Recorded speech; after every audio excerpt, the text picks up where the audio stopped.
नमस्कार, जय हिंद। आप देख रहे हैं भारत तक का खास शो विस्तार से और मैं हूं आयुष। दुनिया तेजी से बदल रही है, युद्ध बदल रहे हैं और युद्ध लड़ने के तरीके भी बदल रहे हैं। अब सिर्फ टैंक और लड़ाकू विमान ही किसी देश की ताकत तय नहीं करते हैं, बल्कि ये मायने भी रखता है कि अगर दुश्मन आसमान से मिसाइलों, ड्रोन, स्टेल्थ फाइटर या फिर हाइपरसोनिक हथियारों से हमला करे तो उसे हवा में ही कौन रोक सकता है।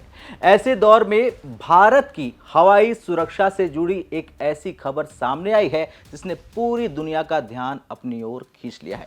जहां रिपोर्ट्स के मुताबिक रूस ने भारत को अपने सबसे आधुनिक एयर डिफेंस सिस्टम S-500 से जुड़ी तकनीक पर साथ मिलकर काम करने का ऑफर दिया है, प्रस्ताव दिया है। अगर भविष्य में यह सहयोग आकार लेता है तो यह सिर्फ एक रक्षा सौदा नहीं, बल्कि भारत की रणनीतिक ताकत को नई ऊंचाई देने वाला कदम साबित हो सकता है। तो क्या भारत अब S-400 के बाद S-500 की तकनीक तक पहुंचने वाला है? क्या रूस का यह प्रस्ताव भारत के लिए गेम चेंजर साबित हो सकता है? और अगर ऐसा हो गया तो चीन और पाकिस्तान की चिंता आखिर क्यों बढ़ सकती है? आज के विस्तार से में हम समझेंगे कि रूस का यह ऑफर, यह प्रस्ताव कितना बड़ा है, भारत के प्रोजेक्ट सुदर्शन चक्र की क्या अहमियत है और आने वाले समय में इसका असर पूरे क्षेत्र की सुरक्षा पर कैसे पड़ सकता है। सबसे पहले समझते हैं कि आखिर इस खबर में नया क्या है, क्योंकि आप कई बार कहते हैं कि ये तो हमने देखा है,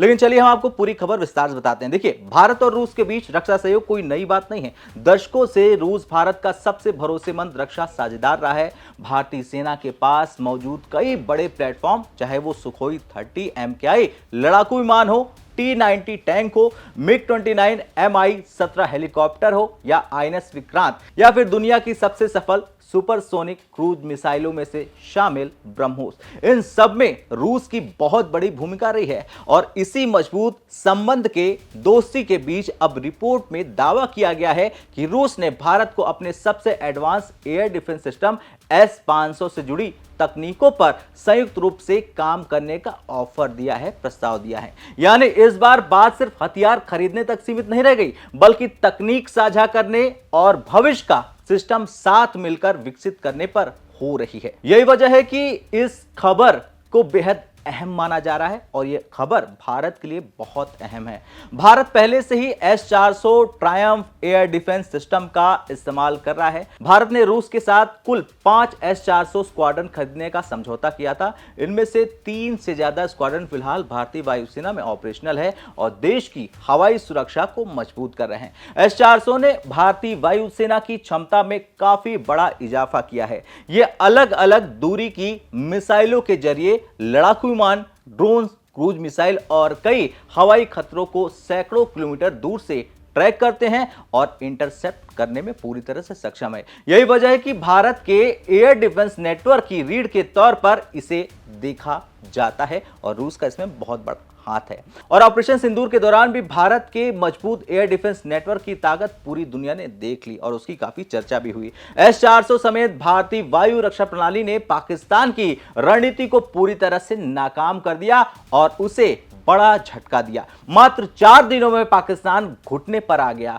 और ठीक उसके बाद खबर आती है कि भारत रूस से और S-400 खरीदने पर विचार कर रहा है और वो हो भी गया। लेकिन अब सामने से रूस ने खुद नया ऑफर दे दिया, वो भी S-500 का। अब खबर है कि रूस ने तैयार S-500 बेचने के बजाय भारत को उसकी तकनीक पर साथ मिलकर काम करने का प्रस्ताव दिया है। यानी भारत को केवल खरीदार नहीं बल्कि विकास साझेदार बनाने की पेशकश। अगर भविष्य में यह प्रस्ताव किसी समझौते में बदलता है तो भारत को केवल एक नया हथियार नहीं मिलेगा दोस्तों, बल्कि अत्याधुनिक एयर डिफेंस सिस्टम तकनीक विकसित करने का अनुभव भी मिल सकता है अगर भारत ने यह ऑफर एक्सेप्ट कर लिया तो। अब सवाल है कि आखिर ये तकनीक इस्तेमाल कहां होगी और इसकी खासियत क्या है। भारत इस समय एक ऐसे integrated multilayered air and missile defence network पर काम कर रहा है जिसमें देश के अलग अलग एयर डिफेंस सिस्टम, लंबी दूरी की मिसाइलें, बैलिस्टिक मिसाइल डिफेंस, अत्याधुनिक रडार,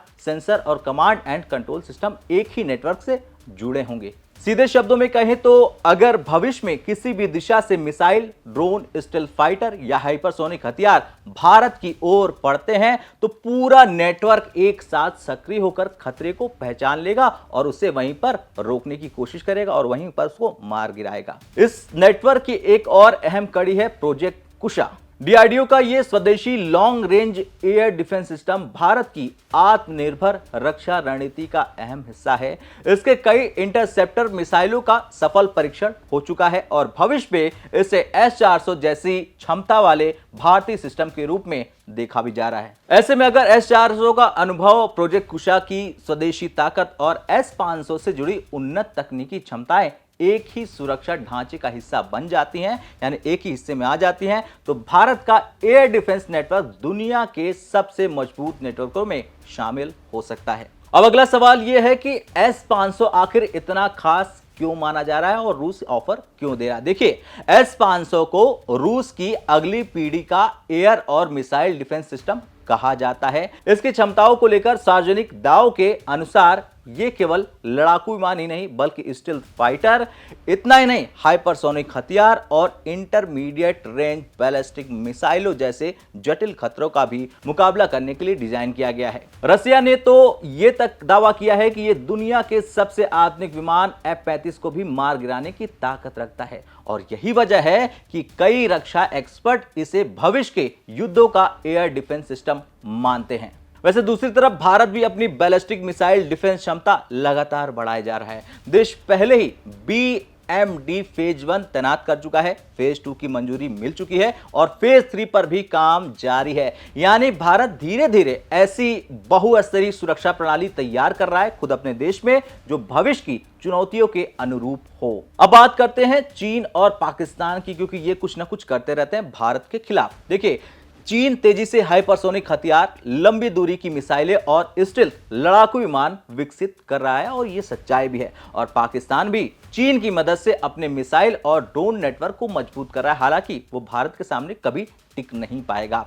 अब ऐसे में अगर भविष्य में भारत को S-500 से जुड़ी तकनीकी विशेषज्ञता मिल जाती है रूस से, तो वो उसे अपने स्वदेशी नेटवर्क में शामिल करने में सफल होता है, तो भारत की हवाई सुरक्षा और प्रतिरोधक क्षमता निश्चित रूप से मजबूत हो सकती है। हालांकि यहां सवाल भी है कि किसी भी सैन्य संतुलन का आकलन कई अन्य कारकों पर भी निर्भर करता है, बिल्कुल निर्भर करता है। ध्यान देने वाली बात यह भी है कि फिलहाल यह प्रस्ताव रिपोर्ट्स के आधार पर सामने आया है, भारत तक इसकी पुष्टि नहीं करता है। भारत और रूस की ओर से इस पर विस्तृत आधिकारिक घोषणाएं नहीं हुई है। भारत तक भी मीडिया रिपोर्ट्स के हवाले से आपको यह खबर बता रहा है, इसलिए अंतिम तस्वीर औपचारिक समझौते के बाद ही साफ होगी। हालांकि रूस की ओर से ये अगर ये रिपोर्ट है तो बहुत बड़ा ऑफर है, लेकिन इतना जरूर कहा जा सकता है कि अगर ये सहयोग आगे बढ़ता है इसी दिशा में, तो ये भारत रूस रक्षा संबंधों को एक नए स्तर पर ले जाएगा।